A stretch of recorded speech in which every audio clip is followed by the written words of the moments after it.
ഹരേ Krishna. 2024 August 19 Gayathri ജയന്തിയാണ്. നമ്മളെല്ലാവരും കേട്ടിട്ടുണ്ട് ഗായത്രി മന്ത്രം. മന്ത്രങ്ങളിൽ വെച്ച് ഏറ്റവും ശക്തിയുള്ള മന്ത്രങ്ങളിൽ ഒന്നാണ് ഗായത്രി മന്ത്രം. ബ്രഹ്മാവിൻ്റെ പത്നിയാണ് ഗായത്രി ദേവിയെന്ന് വിശ്വസിക്കുന്നുണ്ട്. അതുപോലെ വിരിഞ്ഞ ചുവന്ന താമരയിൽ ഇരിക്കുന്ന രൂപത്തോടു കൂടിയാണ് ഗായത്രി ദേവിയെ നമ്മൾ ചിത്രീകരിക്കുന്നത്. ദേവി സാധാരണയായി 5 തലകളും 10 കണ്ണുകളുമായിട്ടാണ് കാണപ്പെടുന്നത്. ഇത് എല്ലാ ദിശകളിലേക്കും നോക്കുന്ന രീതിയിലാണ് ഈ തല ചിത്രീകരിച്ചിരിക്കുന്നത്. ദേവിക്ക് 10 കരങ്ങളാണുള്ളത്. മഹാനായ ത്രിമൂർത്തികളായ ബ്രഹ്മാവിൻ്റെയും വിഷ്ണുവിൻ്റെയും മഹാദേവൻ്റെയും എല്ലാ ആയുധങ്ങളും പിടിച്ചിരിക്കുന്ന രൂപത്തിലാണ് ഈ 10 കൈകളും ഇരിക്കുന്നത്.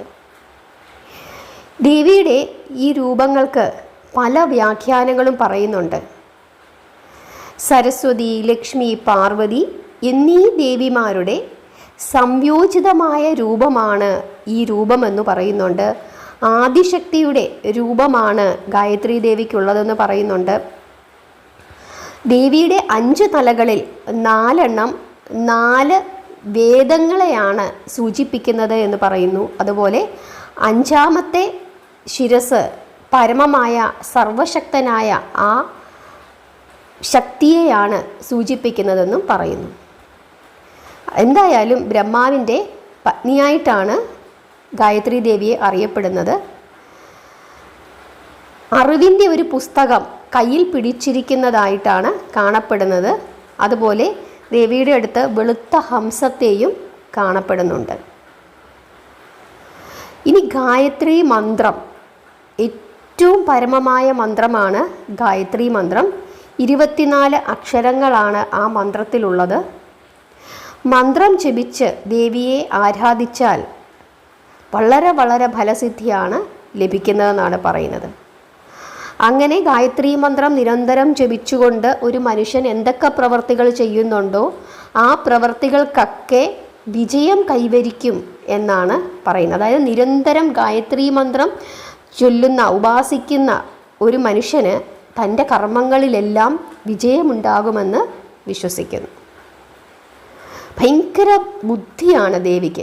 മൂർച്ചയേറിയ ബുദ്ധിയുള്ള ദേവിയായിട്ടാണ് ഗായത്രി ദേവിയെ കാണുന്നത്. അതുപോലെ ഭയങ്കരമായ ഉത്സാഹവും ഒരു ചുറുചുറുക്കുമൊക്കെയുള്ള ദേവിയാണ്. അതുകൊണ്ട് തന്നെ ഗായത്രി മന്ത്രം നിരന്തരം ചൊല്ലുന്ന ഒരു മനുഷ്യന് അവന് ആന്തരികവും ബൗദ്ധികവുമൊക്കെ ആയിട്ടുള്ള വലിയ ഒരു വ്യത്യാസം അയാളെ ശുദ്ധീകരിക്കും. അയാളുടെ മനസ്സും ശരീരവും നിരന്തരം ഗായത്രി മന്ത്രം ചൊല്ലുന്ന ഒരാളുടെ ശരീരവും മനസ്സും ശുദ്ധീകരിക്കപ്പെടും. അവരുടെ രക്തം ശുദ്ധീകരിക്കും, ബുദ്ധി ശുദ്ധീകരിക്കും, ശരീരത്തിന് ശുദ്ധീകരണം ഉണ്ടാകും. ഇങ്ങനെയൊക്കെയാണ് പറയുന്നത്. അപ്പോൾ ഇതെല്ലാം ശുദ്ധീകരിക്കുമ്പോൾ തന്നെ നമുക്ക് നല്ല ഒരു ആരോഗ്യവും ഐശ്വര്യവും വിജയവും ഒക്കെ ഉണ്ടാകും. നല്ല ആരോഗ്യവും ഉള്ള ഒരു മനുഷ്യൻ, തൻ്റെ ശരീരത്തിനും മനസ്സിനും ബുദ്ധിക്കും നല്ല ആരോഗ്യമുണ്ടെങ്കിൽ അയാൾ എന്ത് ചെയ്യും? നന്നായി ബുദ്ധിപൂർവ്വം അയാൾ ജോലി ചെയ്യും. അങ്ങനെ ജോലി ചെയ്താൽ അയാൾക്ക് എന്ത് ലഭിക്കും? ധാരാളം ഐശ്വര്യങ്ങളും സമ്പത്തും വിജയവുമൊക്കെ ലഭിക്കും. അങ്ങനെ ഒരു മനുഷ്യൻ അങ്ങനെയാണ് പൂർണ്ണതയിലേക്ക് എത്തുന്നത്. ഇപ്പോൾ അയാൾക്ക് നല്ല ബുദ്ധി കാണും, പക്ഷേ ശരീരം കൊണ്ട് അയാൾക്കൊന്നും ചെയ്യാൻ പറ്റുന്നില്ലെങ്കിൽ ഒരു പ്രയോജനവുമില്ല. ചില ആളുകൾക്ക് ബുദ്ധി കാണില്ല, പക്ഷേ അയാൾക്ക് ഭയങ്കര ശാരീരിക ക്ഷമത കാണും. അങ്ങനെ ആ ശാരീരിക ക്ഷമത കൊണ്ട് അയാൾ ചെയ്യുന്ന പ്രവർത്തികൾ ബുദ്ധിയില്ലാത്തത് കൊണ്ട് അതെല്ലാം ഫെയിലിയറായി പോയാൽ അവിടെയും നഷ്ടം. പക്ഷേ സ്ഥിരമായി ഗായത്രി മന്ത്രം ചൊല്ലി പ്രാർത്ഥിച്ച് ദേവിയെ പ്രാർത്ഥിക്കുന്ന ഒരാളുടെ എല്ലാ പ്രവർത്തികൾക്കും വലിയ ഫലമാണ് കിട്ടുന്നതെന്നാണ് പറയുന്നത്. ഗായത്രി സംഹിത പ്രകാരം ഗായത്രി ദേവി സരസ്വതി, പാർവതി, ലക്ഷ്മി എന്നിവരുടെ മൂർത്തീഭാവമാണെന്നാണ് വിശ്വസിക്കുന്നത്. ഈ ഭൂമിയിലെ എല്ലാ ജീവജാലങ്ങളിലും ദേവി കുടികൊള്ളുന്നുവെന്നാണ് വിശ്വസിക്കുന്നത്. അതുകൊണ്ട് ആ ശക്തിയെ നമ്മുടെ ഉള്ളിൽ കുടികൊള്ളുന്ന ആ ഗായത്രി ദേവിയുടെ ശക്തിയെ നമുക്ക് ഉണർത്തേണ്ടതായിട്ടുണ്ട്. അതുകൊണ്ടാണ് എല്ലാവരും ഗായത്രി മന്ത്രം പുലർകാലത്ത് ജപിക്കുന്നത്.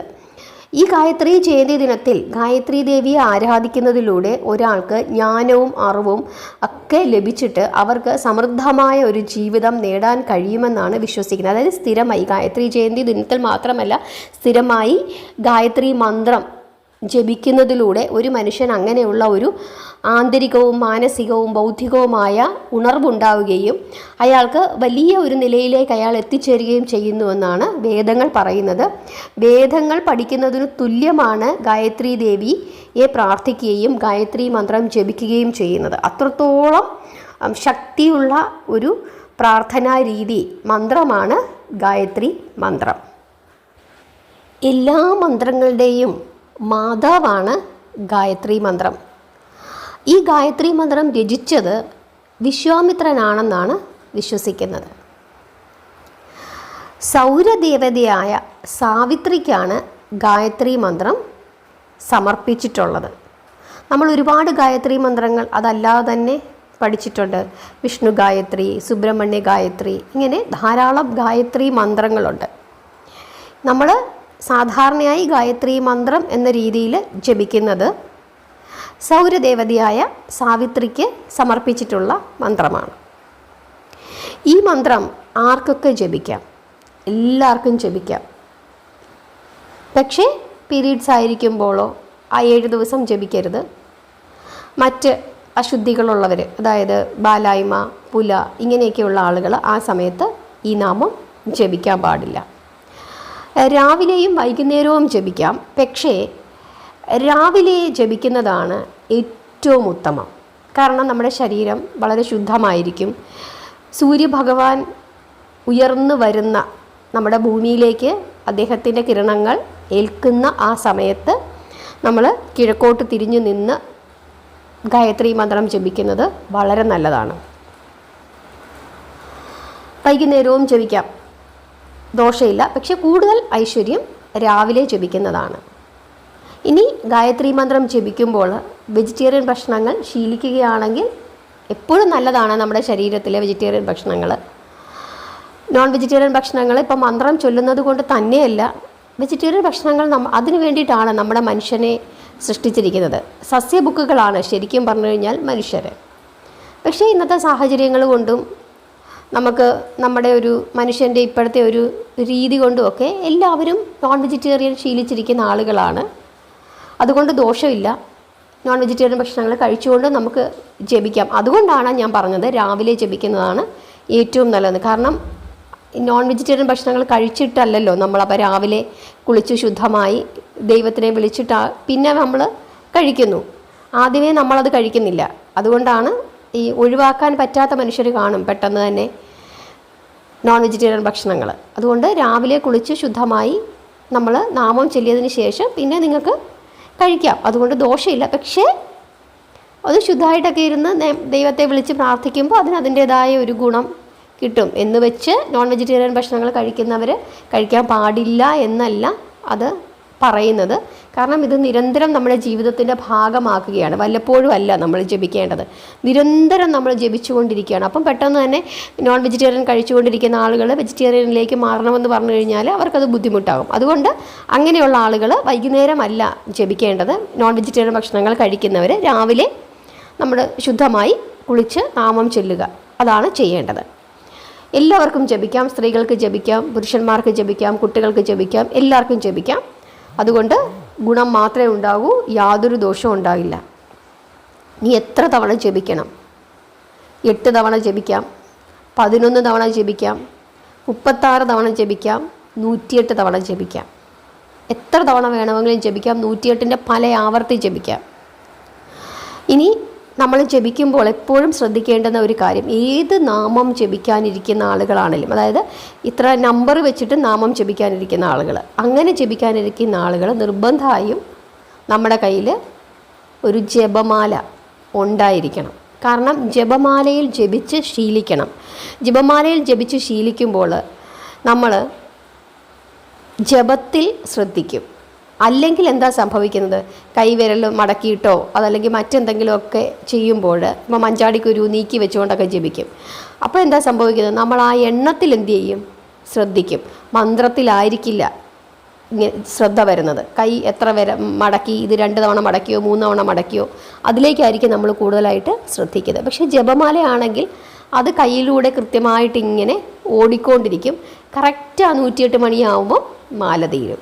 അപ്പോൾ നമുക്ക് മന്ത്രത്തിൽ കൂടുതലായിട്ട് ശ്രദ്ധിക്കാം, ദൈവത്തെ കൂടുതലായിട്ട് നമ്മുടെ മനസ്സിലേക്ക് കൊണ്ടുവരാനായിട്ട് പറ്റും. നമ്മൾ ആദ്യമൊക്കെ നാമം ചൊല്ലുമ്പോൾ നമ്മുടെ മനസ്സ് പല രീതിയിലേക്ക് ചലിക്കും. മനസ്സ് കുരങ്ങനെ പോലെയാണ് എന്ന് പറയില്ലേ, അതിങ്ങനെ ചാടിച്ചാടി നടക്കും. പക്ഷേ കുറച്ച് കാലം പിടിക്കും, നമ്മുടെ മനസ്സ് ആ ഏകാഗ്രതയിലേക്ക് എത്താൻ കുറച്ച് കാലം പിടിക്കും. ആദ്യം അങ്ങനെ മനസ്സ് മാറിയെന്നൊന്നും കരുതി നിങ്ങൾ വിഷമിക്കുകയൊന്നും ചെയ്യണ്ട. അങ്ങനെയാണ്, എല്ലാവരുടെയും മനസ്സ് അങ്ങനെയാണ്, കുറച്ച് കാലം പിടിക്കും നമ്മൾ ആ ഏകാഗ്രതയിലേക്ക് എത്താൻ. അപ്പം നാമം ചൊല്ലി ശീലിച്ചുകൊള്ളൂ. ഗായത്രി മന്ത്രം വളരെ നല്ലതാണ്. അതല്ലെങ്കിൽ ഈ ഗായത്രി മന്ത്രം ചൊല്ലാൻ ബുദ്ധിമുട്ടുള്ള ആളുകൾക്ക് നിങ്ങൾ ഒരു പൂജാ സ്റ്റോറിൽ ചെന്ന് കഴിയുമ്പോഴത്തേക്ക് അവിടെ, അതായത് പൂജാ ബുക്കുകളൊക്കെ വിൽക്കുന്ന സ്റ്റോറിൽ ഗായത്രി ദേവിയുടെ സഹസ്രനാമാവലി കിട്ടും. അത് മേടിച്ച് ജപിക്കുന്നതും വളരെ നല്ലതാണ്. ഗായത്രി മന്ത്രം സ്ഥിരമായി ജപിച്ച് ശീലിച്ചാൽ തീർച്ചയായിട്ടും അതിൻ്റെ ഫലം നിങ്ങൾക്കത് മനസ്സിലാവുക തന്നെ ചെയ്യും. കാരണം സൂര്യദേവതയാണ്, സൂര്യനാണ് കൂടുതലായിട്ടും. നമ്മുടെ ഗായത്രി ദേവി എന്ന് പറയുന്നത് സൂര്യമണ്ഡലത്തിലെ ദേവിയാണ്. അപ്പം ഒരു സൂര്യൻ ഇല്ലെങ്കിൽ നമ്മുടെ പ്രപഞ്ചത്തിൽ എന്തായിരിക്കും സംഭവിക്കാൻ പോകുന്നത്? ഒരു പുൽനാമ്പ് പോലും കിളിക്കില്ല അല്ലേ? മനുഷ്യന് പ്രവൃത്തി ചെയ്യാൻ പറ്റില്ല, ഒന്നും പറ്റില്ല. എനർജി സോഴ്സാണ്. അപ്പോൾ അതാണ് ഗായത്രി മന്ത്രം. അത്രത്തോളം എനർജിയാണ് നമുക്ക് ഗായത്രി മന്ത്രം പ്രദാനം ചെയ്യുന്നത്. ഈ എനർജി ഉണ്ടെങ്കിലേ നമുക്ക് എന്തുണ്ടാവത്തുള്ളൂ? ബുദ്ധി ഉണ്ടാവത്തുള്ളൂ, ജോലി ചെയ്യാനുള്ള ശക്തി ഉണ്ടാവത്തുള്ളൂ, വിവേചന ബുദ്ധി ഉണ്ടാവത്തുള്ളൂ. എല്ലാം നമുക്ക് ആ എനർജിയിൽ നിന്ന് മാത്രമേ കിട്ടത്തുള്ളൂ. അപ്പോൾ നമുക്ക് തരുന്നത് എനർജിയാണ്. ഗായത്രി മന്ത്രം നിരന്തരം ചൊല്ലുന്ന ഒരു മനുഷ്യന് അവൻ എന്ത് പ്രവൃത്തി ചെയ്താലും അതിലൊക്കെ ഭയങ്കരമായ അഭിവൃദ്ധിയായിരിക്കും ഉണ്ടാകുന്നത്. അങ്ങനെയാണ് നമ്മൾ പറയും, ചില മനുഷ്യർ തൊട്ടതെല്ലാം പൊന്നാകുന്നു എന്ന് പറയും. അവർ ചിലപ്പോൾ ഇതൊന്നും നമ്മളോട് പുറത്ത് പറയുന്നുണ്ടാകില്ല അവരെന്തൊക്കെ ചെയ്യുന്നുണ്ട് എന്നുള്ളത്. അപ്പം ജീവിതത്തിൽ പരാജയപ്പെട്ടിരിക്കുന്നു എന്ന് തോന്നുന്ന എല്ലാ മനുഷ്യരും, അല്ലെങ്കിൽ നമ്മളിപ്പോൾ എന്തെങ്കിലും പ്രവൃത്തി ചെയ്തു അത് വിജയിച്ചുകൊണ്ടിരിക്കുന്നു, ആ പ്രവൃത്തി കൂടുതൽ മുമ്പോട്ട് പോകണമെന്ന് ചിന്തിക്കുന്ന ആളുകളൊക്കെ ഇതുപോലുള്ള മന്ത്രോപാസനകൾ സ്വീകരിക്കുന്നത് വളരെ നല്ലതാണ്. ഒരു ഗുരുമുഖത്തു നിന്നും നമുക്ക് സ്വീകരിക്കാം. ഇനി ഗുരുവില്ലെങ്കിൽ നമ്മുടെ ഏറ്റവും വലിയ ഗുരുവാണ് ആരെന്ന് പറയുന്നത്? നാരായണൻ. നമ്മൾ ഏത് ദൈവത്തെയാണോ നമ്മൾ ഏറ്റവും കൂടുതൽ സ്നേഹിക്കുന്നത്, ചിലർ മഹാദേവനെ ആയിരിക്കാം, ചിലർ വിഘ്നേശ്വരനെ ആയിരിക്കാം, ചിലർ ദേവി ആയിരിക്കാം, ആരെയാണോ, അല്ലെങ്കിൽ നാരായണനെ ആയിരിക്കാം, ആരെയാണോ നമ്മളെപ്പോഴും എല്ലാ മനുഷ്യരുടെയും നാവിൻ തുമ്പിൽ ആദ്യം വരുന്ന ഒരു പേര് കാണും. ആ ഭഗവാനെ മനസ്സിൽ വിചാരിച്ചുകൊണ്ട് നമ്മൾ പ്രാർത്ഥിച്ച് ഈ നാമം ആദ്യം ആ മുഖത്ത് നോക്കി ജപിക്കുക.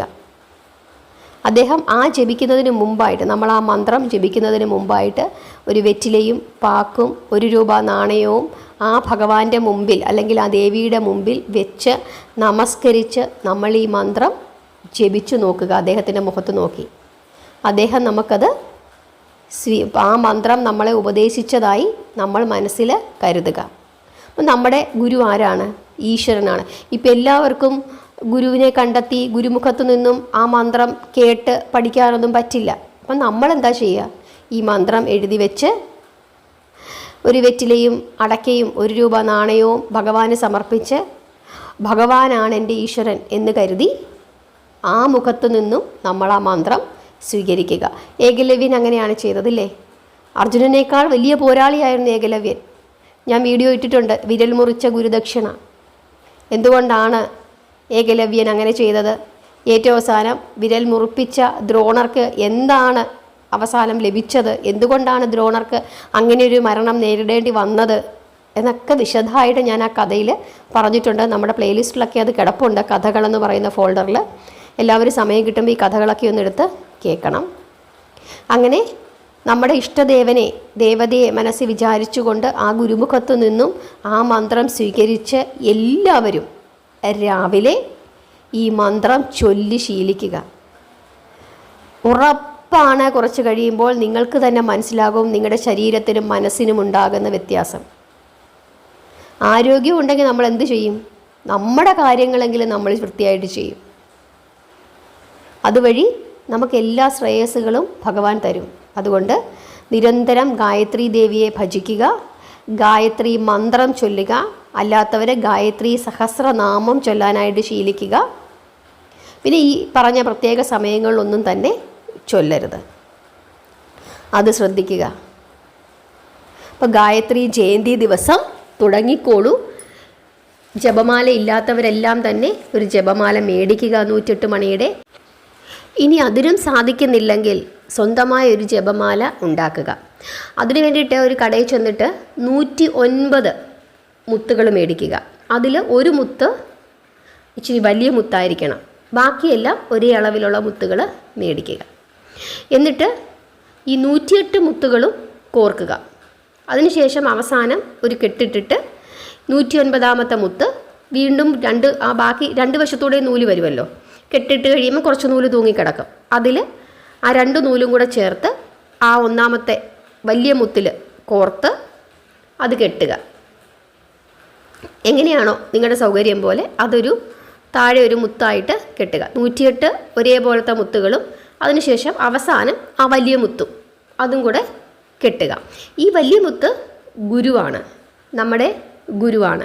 അപ്പം നാമം ചൊല്ലുന്നതിന് മുമ്പായിട്ട്, അതായത് മന്ത്രം ജപിക്കുന്നതിന് മുമ്പായിട്ട് ആ വലിയ മുത്തിൽ പിടിച്ചുകൊണ്ട് നമ്മൾ നമ്മുടെ ഗുരുവിനെ ഓർക്കുക, ഗുരുവിനെ പ്രാർത്ഥിക്കുക.